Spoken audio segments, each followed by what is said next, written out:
जय हिंद दोस्तों। ताइए दोस्तों, आप सभी का फिर से एक नए वीडियो पर स्वागत है। चलिए दोस्तों, आज हम आप लोगों को फिर से बताएंगे हिंदी का वायरल पेपर। और जैसा कि आप लोग सभी जानते हैं कि इससे पहले हमने 1 से 30 तक क्वेश्चन बता दिया है। और आप सभी को बता दें, जो स्टूडेंट क्लास 10th में है और 20 फरवरी को हिंदी का पेपर देने वाले हैं, और जो अभी तक एक भी ऑब्जेक्टिव क्वेश्चन नहीं याद किए हैं और जो डर रहे हैं, तो अब आप लोगों को डरना नहीं है, क्योंकि आपके सामने वही ऑब्जेक्टिव, वही क्वेश्चन है और वही आंसर हम बताएंगे जो आपको 20 फरवरी को फर्स्ट और सेकेंड सिटिंग में देखने को मिलेगा। इस बार दोस्तों, जो भी स्टूडेंट नहीं पढ़े हैं वो भी हिंदी में 95 करके आएंगे, क्योंकि एक एक क्वेश्चन आज हम आपको कंप्लीट बताएंगे और आप लोग याद करके जाइएगा, क्योंकि हिंदी एक बहुत ही मजेदार चैप्टर होता है और पढ़ने में भी बहुत मजा आएगा। और जो भी 2 दिन शेष बच गया है, इस 2 दिन में सभी सब्जेक्ट को जो भी टॉपिक है, क्या क्या पूछा जाता है, सभी तैयार करके जाइएगा और इस बार हिंदी में 95 करके आइएगा। ठीक है, तो जो स्टूडेंट नए हैं, पहली बार आए हैं चैनल पर, चैनल को सब्सक्राइब कर लीजिएगा, लाइक कर दीजिएगा, ताकि आने वाले संस्कृत का सबसे मैराथन क्लास, धमाकेदार क्लास, जो संस्कृत में अभी तक कुछ भी नहीं पढ़े हैं उनको भी संस्कृत में 95 आएगा। तो जल्दी से चैनल पर पहली बार आए हैं तो चैनल को जरूर सब्सक्राइब करिएगा। तो चलिए दोस्तों, क्वेश्चन नंबर जो है 31 से श्री गणेश करेंगे। इससे पहले का 30 बता दिए हैं, नहीं देखे हैं तो जल्दी से जाकर देख लीजिए, समय कम है, सभी को पढ़ के जाना है। ठीक है, चलिए 100% लड़ेगा, यही सब क्वेश्चन आएगा। बोला है कि 31 नंबर में भारतीय संविधान का निर्माता किसे कहा जाता है, तो आप सभी को याद रखना है, ये कहा जाता है भीमराव अंबेडकर जी को। ठीक है, अगर किसी भी क्वेश्चन का आंसर पता हो तो कमेंट बॉक्स में जरूर डालिएगा। ठीक है, इंतजार करेंगे कमेंट बॉक्स का। तो अगला है 32 नंबर में, सेन साहब की 5 लड़कियां कैसी थी, तो आप सभी को याद रखना है सुशील थी। कैसी थी? सुशील थी। ऑप्शन नंबर डी याद रखिएगा। अगला है 33 नंबर, यूनान व रोम के संपूर्ण साहित्य से कहीं अधिक विशाल है, तो आप सभी को याद रखना है संस्कृत भाषा और साहित्य। क्या है? संस्कृत भाषा और साहित्य। ऑप्शन नंबर ए याद रखिएगा। ठीक है, चलिए अगला क्वेश्चन रहेगा आपके सामने। क्वेश्चन नंबर 34 बोला गया है कि नाखूनों का बढ़ना किसका परिणाम है, तो आप सभी जानते हैं नाखूनों का बढ़ना ये जो है मनुष्य की अंध सहजात वृत्ति है। ठीक है, क्या है? मनुष्य की अंध सहजात वृत्ति है, तो आप सभी को याद रखना है ऑप्शन नंबर बी। चलिए आगे बढ़ेंगे।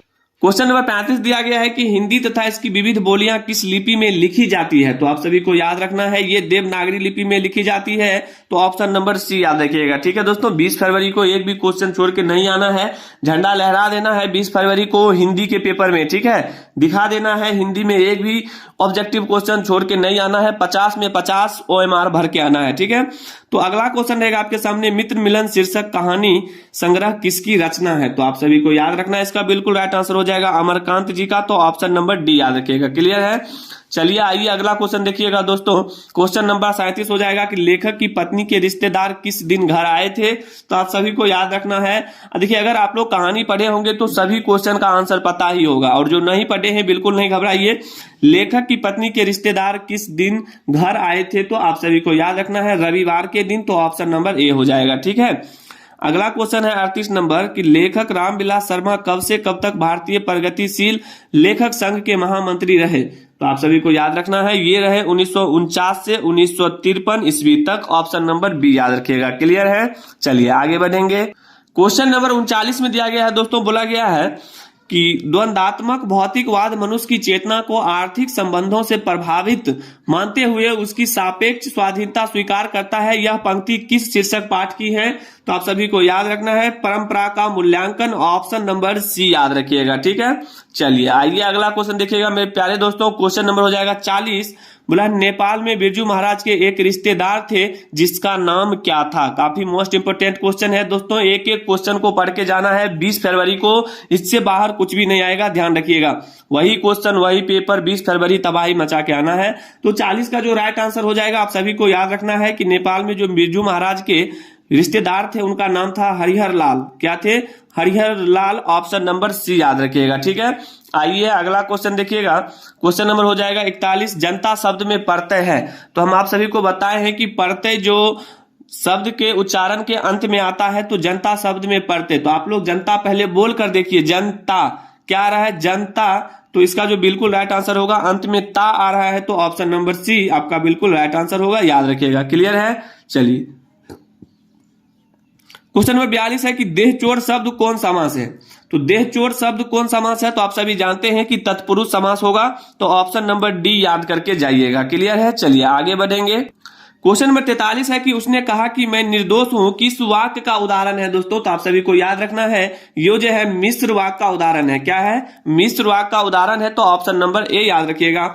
बोला है अगला कि असुर शब्द का पर्यायवाची है, मतलब असुर पर्यायवाची का मतलब होता है एक शब्द का अनेक नाम, नहीं असुर का अर्थ और इसका कोई और नाम होगा जिसको हम असुर ही कहते हैं, तो असुर शब्द का जो पर्यायवाची शब्द होगा तो दानव हो जाएगा। दानव और असुर दोनों एक ही नाम हुआ तो उसी को हम पर्यायवाची शब्द बोलते हैं। ठीक है, चलिए ये व्याकरण का क्वेश्चन है और बिल्कुल भी नहीं घबराइए। ठीक है, अगला क्वेश्चन रहेगा 45 नंबर।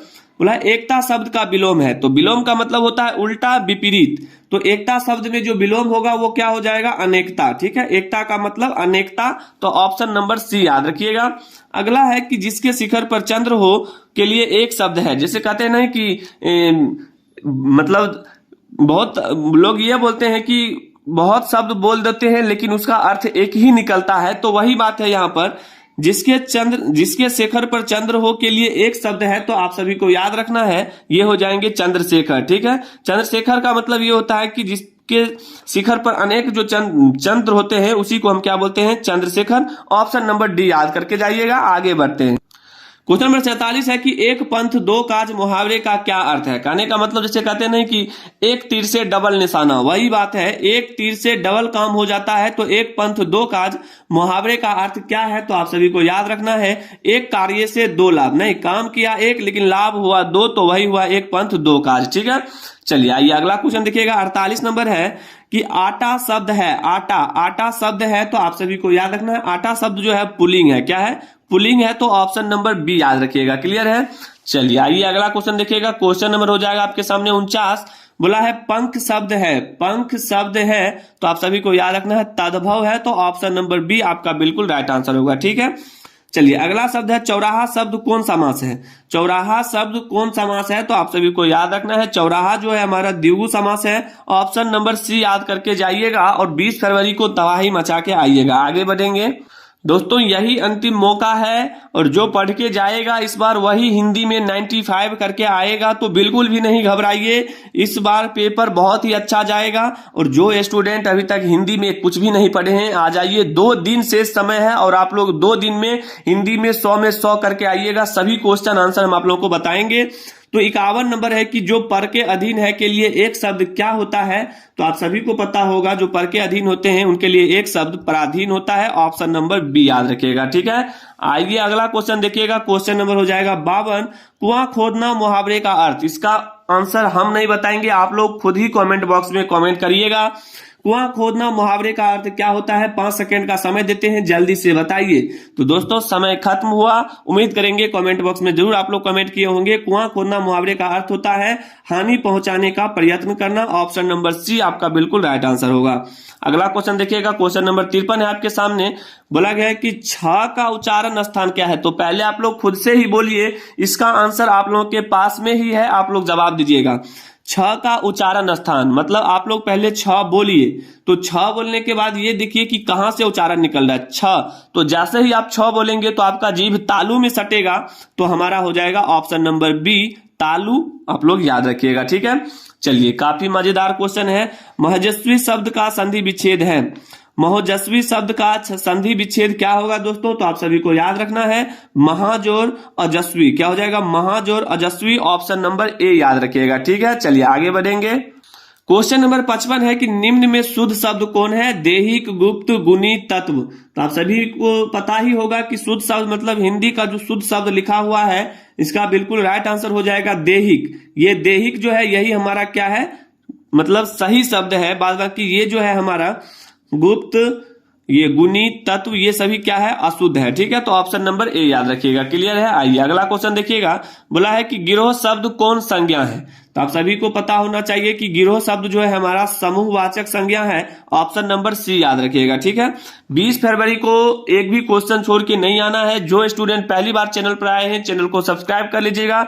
आने वाला संस्कृत का सभी वायरल पेपर आप लोगों को करवाएंगे, एक एक क्वेश्चन करवाएंगे। इस बार संस्कृत में भी 100 में 100 करके आना है। ठीक है, तो अगला क्वेश्चन है 57 नंबर की नारी शब्द है, तो नारी शब्द तो कोई भी बता देगा कौन सा है, पुल्लिंग स्त्रीलिंग, तो ये हमारा स्त्रीलिंग हो जाएगा। ऑप्शन नंबर ए आपका बिल्कुल राइट आंसर होगा। ठीक है, चलिए इसी तरह का क्वेश्चन आएगा, इससे बाहर एक भी क्वेश्चन नहीं आएगा, ध्यान रखिएगा।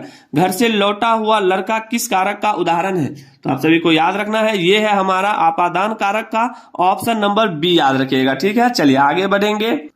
क्वेश्चन नंबर है 59 आपके सामने कि वह देखता है किस काल का उदाहरण है। तो आप देखिए ये क्वेश्चन का आंसर तो ऐसे आप लोग निकाल लेंगे। कैसे? देखिए वह देखता है, वह देखता है, कहीं ना कहीं वो आपको अभी देख रहा है, तब ना आप बोल रहे हैं कि वह देखता है। नहीं, तो वह देखता है मतलब वो अभी वर्तमान में हमको देख रहा है। नहीं, तो इसका मतलब है वो वर्तमान काल का उदाहरण है। तो ऑप्शन नंबर ए आपका बिल्कुल राइट आंसर होगा। ठीक है, चलिए 60 नंबर क्वेश्चन है कि विमुख शब्द में उपसर्ग है। तो उपसर्ग हम पहले भी आपको बताए हैं कि जो भी शब्द है उनको बोलने के बाद जो उच्चारण में पहले बोला जाता है वही हमारा क्या होता है? उपसर्ग होता है।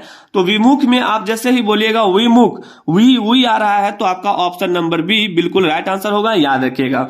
तो दोस्तों उम्मीद करेंगे कि क्वेश्चन नंबर 31 से 60 तक समझ गए होंगे।